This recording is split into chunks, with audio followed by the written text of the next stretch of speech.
नमस्कार साथियों, मैं आपका दोस्त अशफाक अहमद और आप देख रहे हैं देशभक्त चैनल। ये अभी जो खबर आ रही है किसान आंदोलन को रोकने के लिए हर जगह बैरिकेड बन रहे हैं, कीले ठोके जा रहे हैं रोड पर और कंटीले तार जो है वो बिछाए जा रहे हैं। इसके अलावा एक और बड़ी खबर आ रही है कि जहां जहां पर भाजपा का राज्य सरकार है वहां पर जो किसान आंदोलन में लोग आ रहे हैं उनको पकड़ पकड़ के ट्रेनों से उतारा जा रहा है, पीटा जा रहा है।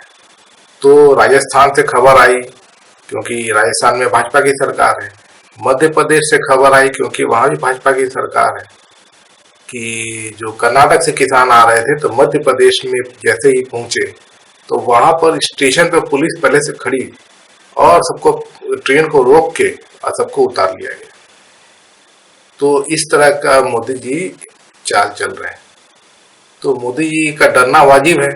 मोदी जी को पता है कि किसान क्या कर सकते हैं। जो पिछले 2021 में जो आंदोलन हुआ था तो हिला दिए थे मोदी को। तो मोदी जी ने माफी भी मांगी थी उनसे, अच्छे मांगे जो उनकी थी मंजूर कर ली थी, लेकिन मोदी जी ने वादा खिलाफी किया, एक भी मांग को पूरा नहीं किया।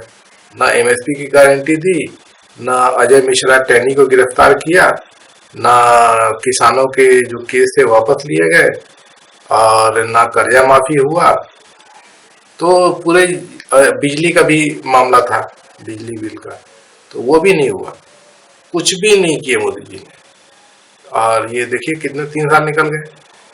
अब चुनाव है लोकसभा के, तो किसान जो है इस बार फिर कमर कस लिए हैं और दिल्ली कूच कर रहे हैं। ट्रैक्टर का डीजल भरवा के दिल्ली की तरफ को मुंह कर रखा है सबने। ट्रैक्टर पे बम्पर मजबूत रखना, ट्रैक्टर ही आंदोलन का साथी है, उसको कमजोर नहीं होने देना। ट्रैक्टर तो किसान का टैंक है, टैंक। तो मोदी जी डरे हुए हैं, तो जितने भी तरीके से रोकना कोशिश कर रहे हैं तो कर रहे हैं कि किसान दिल्ली ना पहुंच पाए।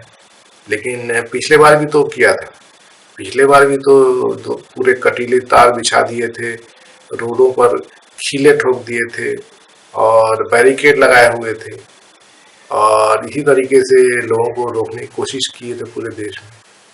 लेकिन किसान आए थे और मोदी को हिला के गए थे।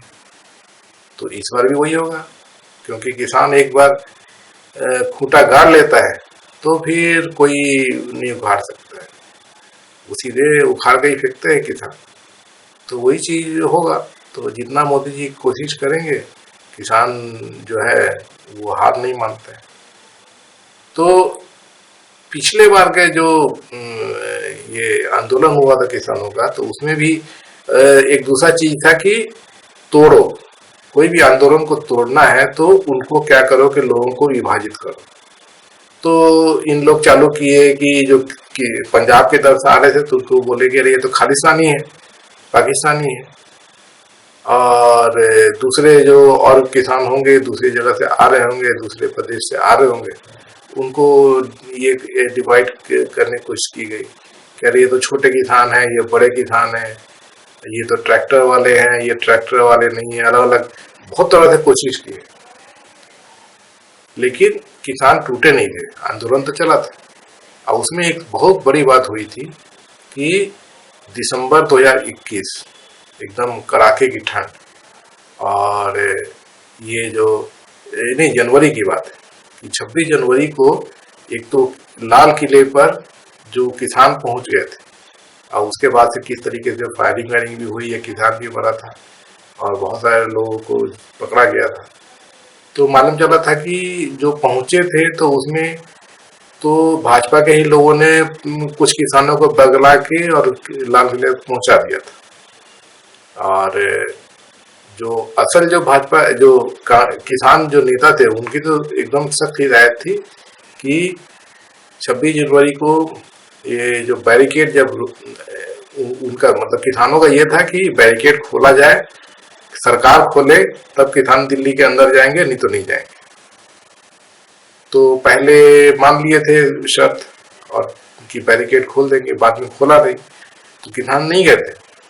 ये जो शरारती तत्व थे भाजपा के लोग वही चले गए थे लाल किले पे और उसको मुद्दा बना दिया था। और उसके बाद में जबरदस्त तरीके से अमित शाह ने पूरे आंदोलन को तोड़ने की कोशिश की थी कि ये देखो ये तो सही में हम जो बोलते थे आतंकवादी, ये आतंकवादी लोग हैं। और गाजीपुर बॉर्डर पर उस समय किसान टिकैत टिके हुए थे और वो ठंडी की रात 28 जनवरी की बात, और वहां पर ऊपर में ये राकेश टिकैत अपने लोगों के साथ में थे। एक तो मनोबल थोड़ा टूटा हुआ था क्योंकि ये जो आतंकवादी वाला बोल के या जिस तरीके से घेराबंदी कर रहे थे अमित शाह, उनकी पुलिस हर जगह पहुंच रही थी और हटा रही थी जो आंदोलनकारी किसान थे। तो गाजीपुर बॉर्डर पर भी ऐसा ही माहौल था, पूरी पुलिस फोर्स वहां पर जबरदस्त तरीके से मौजूद थी। और राकेश टिकैत के साथ में जो किसान थे तो वो भी टूट रहे थे, कुछ वापस जा रहे थे। तो ये तो मतलब किसान आंदोलन एकदम टूटने की कगार पे था। तो राकेश टिकैत सोचे करें क्या नहीं करें, और दूसरे भाजपा के जो गुंडा हैं तो वो गुंडे भी नीचे खड़े हुए थे कि ये किसानों को निपटा देंगे, एकदम पुलिस के साथ में खड़े हुए थे।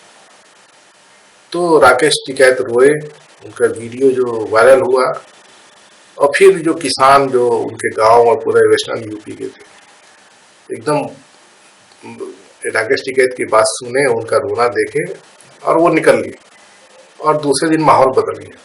उसके बाद जितने भी ये जो गुंडे थे ये सब भाग खड़े हुए और जो आंदोलन है वो टूटा नहीं था।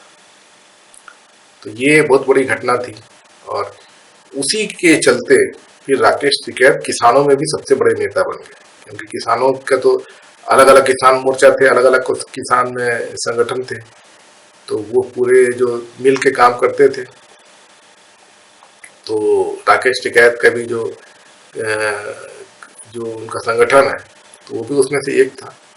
लेकिन ये जो राकेश टिकैत ने टूटने नहीं दिया किसान आंदोलन, उस समय ऐसी हालत थी कि ऐसा लग रहा था कि वो जो गुंडे थे एकदम वो तो मार खत्म कर दिए रहते उनको मौका मिलता तो, क्योंकि वो भाजपा के थे। अब पुलिस का सपोर्ट था उनको, क्योंकि यूपी में भी भाजपा की सरकार है। लेकिन किसान जब आ गए तब जाके फिर वापस पूरा माहौल बदल गया था। तो ये होता है किसानों का आंदोलन, और किसान जो नेता होते हैं वो कैरेक्टर ये बताता है। तो ये इस बार भी देखिए, इस बार तो ज्यादा बड़ी तादाद में आएंगे, क्योंकि इस बार पूरे देश के किसान जो हैं वो निकल पड़े और दिल्ली घेरने का जो प्लान है इस बार, पिछले बार तो मोदी जी ने माफी मांग के बच गए थे, लेकिन इस बार ऐसे नहीं हो पाएगा। किसानों का तो हक है, वो अब लेके जाने वाले हैं।